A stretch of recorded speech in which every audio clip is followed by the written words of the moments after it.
ኣብ ልዕሊ ኣብ ሓደ መንበሪ ገዛ ኣብ ዮቶበር ዘጋጠመ ሓደጋ ምፍንጃዝ ዝተጠርጠረ ሰብ ይድለይ ከም ዘሎ ፖሊስ ሾደን ሓቢሮም በዓል መዚ ህዝባዊ ጥዕና ሾደን ድሕሪ ምልዓል ማሕበራዊ እገዳታትን ክልከላን ስዒቡ ዝተራእየ ናይ ሰባት ምንቅስቓስ ከም ዘሻቐሎ ገሊጹ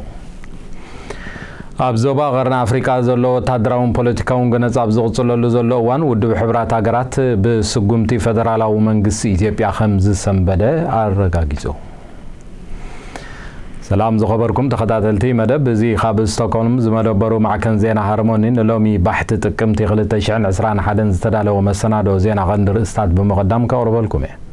سكلهم مسارحتي يا باستوديو سلام تاب بمقدم ناب زرزر زينا مرحبكم نلومي زينا حيزلكم قريبا زلوكم حرب رامي دحر زما سغاغري ناب زرزر تداليم زلو زينا خطوكم سناي مكتتال ناي سرحن مدبات تمرتن وي كأمويا خلوكم تدليدو مبار نتقلبات مركب سرح مويان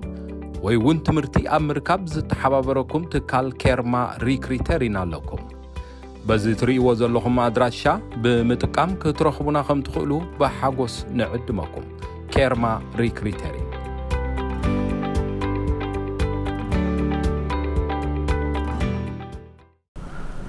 ፖሊስ ወደን ሓደ ወደ 55 ዓመት ዕድሚኡ ኣብቲ ዝተፈንጀረ ህንጻ ዝቕመጥ ሰብ ከም ጥርጡር ሪኡ ይደልዮ ከም ዘሎ ዝምልከቶም ወገናት ድማ ንሱ ኣብ ዝተረኽቦ ኩነታት ኣብ ትሕቲ ቀይዲ ንኽኣቱ ወሲኖም ከም ዘለው ቴሌቪዥን ሾደን ሓቢሩ ክብል ማዕከን ዜና ተገሊጹ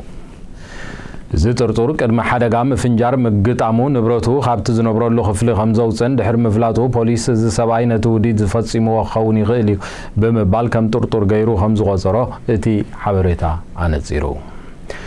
ነዚ ጉዳይ ኣመልኪታ ምክትል ኣኽባሪት ሕጊ ካሮሊን ፍራንሰን መርመራ ናይቲ ሓደጋ መስርሖም ብምህላው ዝኾነ ዓይነት ርእይቶ ክትብ ከም ዘይትደሊ ዝገለጸት ኮይና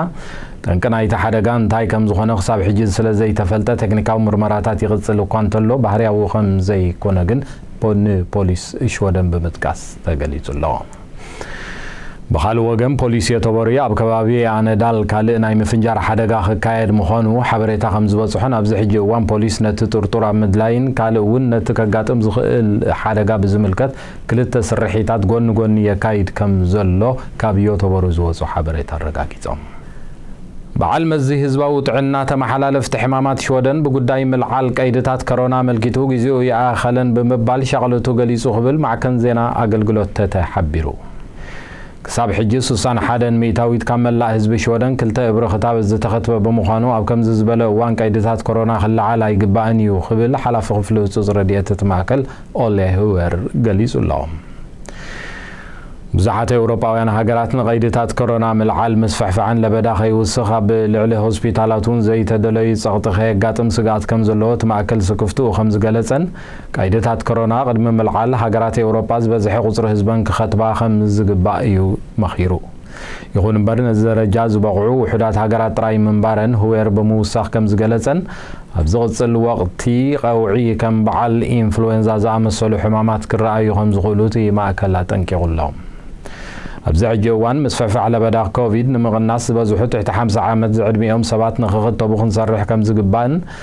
تي منتاي كم عبيتي زي تخيلو ناي كتابت قنص عفعوات أبزوم زيتو تغسو خل عدمي سلزي مزقبنا يوم كاندي ناي مسفحفحت أنكب خونو خمز غلو قميتو الله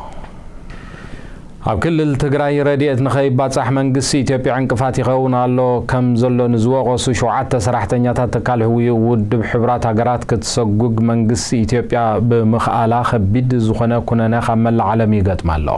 ኣብታ ብኹናት ትሕመስ ዘላ ክልል ትግራይ ኣማይታ ሸሓት ሰባት ከቢድ ናይ ጥሜት ሓደጋን ጸላሊዎም ምህላው ዝፍለጥ ኮይኑ መንግስቲ ኢትዮጵያ ነዚ ከቢድ ሓደጋ ኣብ ክንዲ ዘወግድ ንባዕሉ ዕንቅፋት ይኸውን ምህላው بمبال زوم سب مزيون كقولتو صاني حميم منجس إثيوبيا نزوم سب مزيز سقولو زلو مغنيات عوشتاو قداي إثيوبيا تعلقا بمئتاو مخوانو خمس جلسة حبيرو الله بزي مسارات زوم سب مزينة هاجر عوشت 7 كلتن ساعات كلوكو كم تنغرامن كفل قدايت وصا أمريكا بحموس خمس جلسة مسارات تمجلس زوم سب مزي دبلوماسيا وقانقا بيرسونا نون غراتا ويكا أبت هاجر زيد الله 7 تباهيلهم كاب إثيوبيا خمس سقوقو ውሳነ ከም ዝተመሓላለፈ ተሓቢሩ ኣሎ መሰረት UN ናብ ትግራይ ከኣቱ ካብ ዝግበኦ ረድኤት ዛጊት 10 ሚታዊ ጥራዩ ሓልፍ ተገይሩ ዘሎ መንግስቲ ኢትዮጵያ ኮነ ኢሉ ብዘካይዱ ዕፅዋ እቲ ጥሜት ዝኽሰት ዘሎ ብል ሓላፊ ሰብኣዊ ጉዳያት ውድብ ሕብራት ሃገራት ማርቲን ግሪፊስ ኣብ ዝኽሰሙን ከም ዝገለጸ ተፈሊጡ ዋና ጸሓፊ አንቶኒዮ ጉተሬስ በወገኑ ኢትዮጵያ ነዘን ረድኤት ዝጸዓና መካይድ ክትፍንወን ከም ዝጸውዐን ወኪል መንግስቲ ኢትዮጵያ ግን ነዘን መካይን ዓጊትዎን ዘሎ ሕወሓት እዩ ክብል ከም ዝኸሰሰ ይፍለጥ ኣብ ትግራይ በመንግስቲ ኢትዮጵያ ድሕሪ ዝተኻየደ ኩናት ኣብ ልዕሊ ደቂ ኣንስትዮ ትግራይ መጠነ ሰፊሕ ጾታዊ መጥቃዕቲ ከም ዝተፈጸመን ጸብጻባት ዘመልከቱ ኮይኖም ብሕወሓት ዝምራሕ ሰራዊት ትግራይ ንዝበዝሐ ክፋልታ ክልል ሓራ ድሕሪ ምውጽኡ እቲ ኩናት ናብ ክልል ኣምሓራ ስለ ዝኣተወ ሰፊሕ ጥሜት ከም ዘጋጠመ ትካላት ረድኤት ክሕበራ ጸኒሐን ከም ዝጸንሓ ዝፍለጥ እዩ መንግስት ሽወደን ምክትታል አብያተ ትምህርቲ ዝሓሸ ዕድል በመሃብ ከቢድ ጉድለት ንዘለውን አብያተ ትምህርቲ ከዓጹ ይደል ምህላው ትማል ሐሙስ ቆንስላው ለባዋ መቅራብ ሚኒስተር ትምህርቲ ወይዘሮ አና ኤክስትሮም ገሊጻ እዚ ቆንስላው እማመ ካብ ሰነድ ናይ ዝሓለፈ ጽድያ ዝመንጮ ኮይኑ አብያተ ትምህርቲ ዘሎ ሕግታት ከተርርን ቀይድ በተኽ ዝኾኑ አካየት ክዕገቱን ዝግበር እዩ ተባሂሉሎ መሰረት ዘእማመን አይግላ አብያተ ትምህርቱን ከዕጽዋ ከም ዝኽእላን ክሳብ ግቡእ ስራሕ ዝቕጽላት ተኸታታለ አብያተ ትምህርቲ ሓላፍነት ክወስድ ምዃኑን እቲ ሓበሬታ ገሊጹሎ ነብዛ ዓይነት ጸገማ ዝረኣይ አብያተ ትምህርቲ ግን ከዕጽዋ ከም ዝኾናን ዘእማመ ዝሓለፈ ጽድያን ክቐርብ ብዙሕ ጥርጣራታት መንባሩ ኣብ ክንዲ ምዕጻው ኣራም ስጉምቲ ምውሳድ ይሓይሽ ዝብል ሓሳብ በትምክትታል ቀሪቡ ስለ ዝነበረ ንሱ ስራሕ ከም ዝጸንሐ ተመልኪቱሎ ሚኒስተር ትምህርቲ አና ኤክስትሮም ብዛዕባ ዝእማመ ጋዜጣው መግለጺ ኣብ መሃብ ከም ትርከቡን እቲ ሓበሬታ ወሲኹ ኣረዲዩ ካብ ሎሚ ዓርቢ ዕለት ሓደ ጥቅምቲ ጀሚሩ ኩሎም ሓተት ዕቕባን ሕጊ ሽወደን ብዝምልከት ማሕበራዊ ትምህርቲ ክመሃሩ ክግደዱ እዮም ክብል ቤት ጽሕፈት ኢሚግሬሽን ሽወደን ከም ዝገለጸ ማዕከን ዜና ተሓቢሩ እዚ መባእታዊ ማሕበራዊ ትምህርቲ ሕጊ ሽወደንን ኩሎም ልዕሊ 15 ዓመት ዝኾኑ ሓተት ዕቕባ ግዴታው ናይ ቃል ትምህርቲ ኮይኑ ኣብ ክልተ እብረ ተኸፋፊሉ ናይ ንጎን ናይ ምሸትን ጉጅለታት ሓተት ዕቕባ ክወሃብ ከም ዝኾነ ሓበሬታ ረዲዩ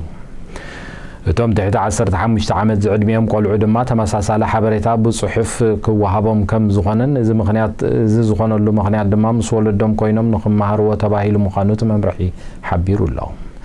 ብዘይ ስድራ ዝመጹ ትሕቲ ዕድመ ድማ ምስቶም ዝኣልይዎም ኣካላት ኮይኖም ብቓል ክመሃሩ ከም ዝኾኑን እቲ ዝወሃብ ትምህርቲ ኣብ መቐበለ ሓተት ዕቕባ ቡደን ሱንድበሪ ኖርሾፒን ማልመን የተበሩን ክሰላሰብ መደብ ተታሒዙ ከም ዘሎ እቲ በዓል መዚ ኢሚግሬሽን ዘውጽኦ ሓበሬታ ረዲዩ ሓደ ዓይነት ቋንቋ ዝዛረቡ ሰባት ካብ 8 ክሳብ 20 ሰባት ዘለዋ ጉጅለ ብምፍጣር ክመሃሩ ከም ዝኾኑን ብዲጂታላዊ ኣገባቡን ምስታፊ ከኣል ከም ዝኾነን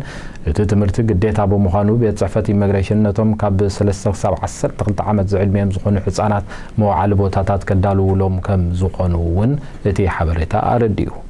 ዋላ እኳ ትምህርቲ ግዴታ እንተኾነ ሓተት ዕቕባ ክሳተፉ እንተዘይደልዮም ዝመጾም ሳዕቤናት ከም ዘየለን መምዘን ፍልጠት ተባሂሉውን ዝወሃብ ፈተና ከም ዘየለ ቫይኪንግ ገሊጹ ኣሎ ዝወሃብ ትምህርቲ 4 ክፋል ዘለዎ ኮይኑ ብዛዕባ ገባብ ምሕታት ዕቕባ ህይወት ኣብ ሽወደን ሕጊ ሽወደን ዴሞክራሲን ክብርታትን ልምድታት ዘጠቓለለ ከም ዝኾነውን እቲ ሓበሬታ ረዲዩ ኣሎ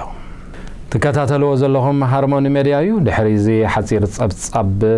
ኩነታት አየር ዝሰሙን ናብ ሓጸርቲ ዜናታት ከሰጋግረኩም ሳና ጽንሑ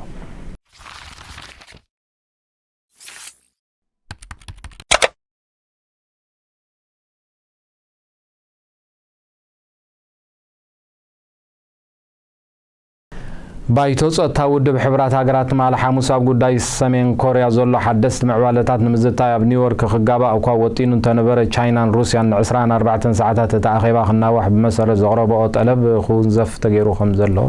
ካብ ኒውዮርክ ዝወፀ ሓበሬታ ረዲዩ ዘና ሃገራት ነዚ ምንዋሕ ዝሓተታሉ ምኽንያት ነዚ ዛዕባ ብዝበለጸ ክጽንዖ ስለዝደለያ ምዃንን ገሊጸን ከም ዘለዋ ነዚ ጉባኤ መሰረት ሰሜን ኮርያ ብዘካየደቶ ናይ ሃይፐርሶኒክ ሚሳይል ፈተነ ዘካየድ ዘሎ ምዃኑ ተፈሊጡሎ ነዚ ኣኼባ ዝጸውዓ ቀወምቲ ባይቶ ጸጥታ ዝኾነ ኣሜሪካ ፈረንሳ ብሪጣንያ ከም ዝኾናን ብመሰረት ሰሜን ኮርያ እዚ ሃይፐርሶኒክ ሮቦት ካብቲ ያታዊ ባሊስቲካዊ ሚሳይል ብዝበለጸ ምትእምማን ሸቱ ዝወቅዕ ኣብ ሰዓት ክሳብ 6200 ኪሎሜትር ዝጓዓዝ ከም ዝኾነውን ወታደራዊ ጸብጻባት አረጋጊጾም ኣለዉ ኣብ ሃገረ ጀርመን ምስዓሚ እንክወዳደር ዋጋ ቁሑ ሸመታ ኣብ ወርሒ መስከረም ናይ 4.1 ወሰኽ ምርኣዩ ቤት ጽሕፈት ስታትስቲክስ ፌደራላዊ መንግስቲ ጀርመን ኣፍሊጡ እዚ ድሕሪ 93 ዘጋጠመ ዝለዓለ መጠን ዝቕባበ እዩ ክብል